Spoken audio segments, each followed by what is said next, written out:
Mula pa sa pinakamatandang mga salaysay ng sangkatauhan, may isang aninong gumagalaw sa pagitan ng mga relasyon, kahit sa pinakabanal at pinakamalapit, ang panibugho ng magkapatid.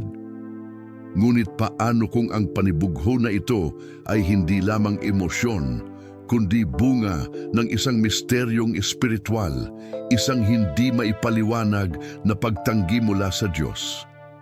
Paano kung ang unang trahedya ng mundo ay hindi isang aksidenteng nangyari, kundi ang pagsabog ng isang puso na hindi maintindihan kung bakit siya hindi tinanggap?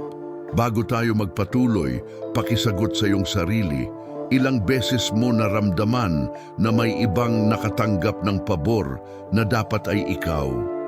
Kung gusto mong sumama sa paglalakbay na ito, huwag kalimutang mag-subscribe at ipagpatuloy natin ang kwento. Sa isang bagong mundo, pagkatapos mapalayas sina Adan at Eva mula sa hardin ng Eden, ipinanganak ang dalawang magkapatid. Si Cain, ang panganay, na naging magsasaka at kumukuha ng pagkain mula sa lupang pinaghirapan niya, at si Abel, na naging pastol, nag-aalaga ng mga tupa at naglalakad kasama nila sa mga lambak. Ang buhay nila ay iba, ngunit pareho silang nabubuhay sa labas ng paraiso, kung saan ang bawat araw ay pagsubok at ang paghingi ng pabor mula sa Diyos ay hindi luho kundi pangangailangan. Tanungin mo ang iyong sarili, kung ikaw ay si Cain, magiging sapat ba ang iyong ginagawa para maramdaman mong karapat-dapat ka? Dumating ang araw na nagpasya silang maghandog sa Diyos. Si Cain ay nagdala ng mga bunga ng lupa, ang pinakamagaganda mula sa kanyang ani. Si Abel naman ay naghandog ng mga panganay mula sa kanyang mga tupa, ang pinakamataba at pinakamahalaga. Sa unang tingin, tila parehong nagbigay ng may buong puso. Ngunit may nangyari na hindi inaasahan. Tinanggap ng Diyos ang alay ni Abel, ngunit hindi ang kay Cain. Walang apoy, walang papuri, walang senyal ng pagsang-ayon, tanging katahimikan. At sa katahimikan na iyon, nagsimulang mabuo ang pagsabog sa loob ni Cain. Ilang beses mo naramdaman na ginawa mo ang lahat ngunit hindi ka pinansin. Para kay Cain, ang katahimikan ay hindi lang simpleng pagtanggi. Ito ay sugat sa kanyang pagkakakilanlan. Hindi niya makita ang dahilan. Hindi niya alam kung ano ang kulang. At ang sakit na iyon ay hindi basta emosyon. Ito ay parang isang lihim na hatol na nagsasabing may mas mahusay kaysa sa kanya. Isang kapatid na mas karapat-dapat. Sa puntong ito, ang panibugho ay hindi pangkaraniwang inggit, kundi pagwasak sa sariling halaga. Kung naramdaman mo na minsan na hindi ka pinili kahit nagpakahirap ka, mag-iwan ng like ngayon, hindi para sa algorithm, kundi bilang simbolo na naramdaman mo rin si Cain. Sa bigat ng loob, kinausap ng Diyos si Cain at nagtanong, "Bakit ka nagagalit? Bakit bumagsak ang iyong mukha?" Hindi ito paratang, ito ay paanyaya sa muling pagtingin sa sarili. At pagkatapos ay sinabi ng Diyos ang pinakamahalagang babala sa kasaysayan, kung gagawin mo ang tama, tatanggapin ka rin. Ngunit kung hindi mo gagawin ang tama, ang kasalanan ay naghihintay sa iyong pintuan. Nais ka nitong sakupin, ngunit dapat mong pamunuan ito. Naisip mo na ba, ang kasalanan ay hindi aksyon lamang, kundi isang espiritual na hayop na naghihintay sa sandaling ikaw ay magkulang sa pag-unawa. Ang babalang ito ay radikal. Sinabi ng Diyos na may puwersang espiritual na gustong sakupin ang emosyon ni Cain. Ngunit may kapangyarihan siyang pumili. Maaari niyang pigilan ang selos, ang galit, at ang pagnanasa sa paghihiganti. Ngunit ang panaghoy ng isang taong nasaktan at hindi matanggap kung bakit hindi siya pinili ay tulad ng apoy na unti-unting sumusunog. Sa halip na pakinggan ang babala, si Cain ay nagpasya na pakainin ng selos.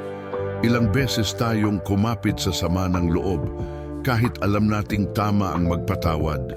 Tinawag ni Cain si Abel patungo sa bukid. tahimik, walang saksi.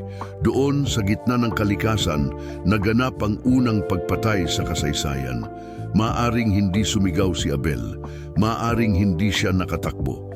Ang bigat ay hindi ang pagkilos lamang, kundi ang emosyon na nagpakawala sa kanya. Hindi basta galit, kundi pakiramdam ng kawalan ng halaga. Sa bawat pamilya, simbahan, negosyo o grupo, ilang beses inuulit ang kwento. Hindi sa dugo, kundi sa pagwasak ng relasyon, tiwala at dignidad. Nang mapatay si Abel, sinubukan ni Cain itago ang katawan, itago ang ebidensya, itago ang sarili sa Diyos. Ngunit tinanong siya ng Diyos, "Nasaan ang iyong kapatid?" Sagot ni Cain, "Hindi ko alam. Ako ba ang tagapagbantay ng aking kapatid?" Hindi ito tanong, kundi pagtanggi sa responsibilidad. Ngunit ang lupa mismo ay sumigaw. Ang dugo ni Abel ay nagsumbong. Ilalayo ba tayo ng selos sa responsibilidad? Ilang beses natin sinabing, "Hindi ko kasalanan." Kahit alam nating mayroon tayong papel, at dumating ang hatol. Hindi lamang mula sa langit kundi mula sa lupa. Ang lupang dati ay nagbibigay ng pagkain kay Cain ay hindi na makikipag-ugnayan sa kanya. Siya ay magiging palaboy, walang lupang makapagtatanggap sa kanya. Ngunit kahit ganoon, hindi pinahintulutan ng Diyos ang pagpatay kay Cain. Binigyan siya ng marka, hindi para parusahan siya, kundi para protektahan ang kanyang buhay. Isipin mo, kahit sa gitna ng maling desisyon, may biyaya pa rin. Bakit? Lumipat si Cain sa lupa ng Nod, ibig sabihin paglalagalag. Doon nagtatag siya ng isang lungsod, nagkaanak at ang mga apo niya ay naging musikero, magsasaka, panday ng tanso at bakal. Mula sa trahedya ay umusbong ang sibilisasyon. Ngunit kasabay nito, lumago rin ang kasaysayan ng karahasan. Ang kanyang apo, si Lameke, ay nagmataas na pumatay kahit sa simpleng dahilan. Ang kasalanan ay hindi namatay. Ito ay nadoble, naging kultura. Ilang beses na ang kasaysayan ng sangkatauhan ay produkto ng sama ng loob ng isang tao. Ang marka ni Cain ay hindi lamang simbolo ng parusa, kundi simbolo ng kasaysayan ng sangkatauhan. Ang selos, ang sugatang pagkatao, ang galit at ang trahedya na nagmumula sa kawalan ng pag-unawa sa sariling halaga. Hanggang ngayon, ang babala ng Diyos ay nananatili. Ang kasalanan ay naghihintay sa pintuan, ngunit ikaw ang dapat magpasya kung sino ang nagmamay-ari ng iyong puso. Kung nakaramdam ka ng bigat ng kwentong ito, mag-subscribe at ipagpatuloy natin ang paglalakbay ng sangkatauhan mula sa unang dugo hanggang sa huling paghahayag.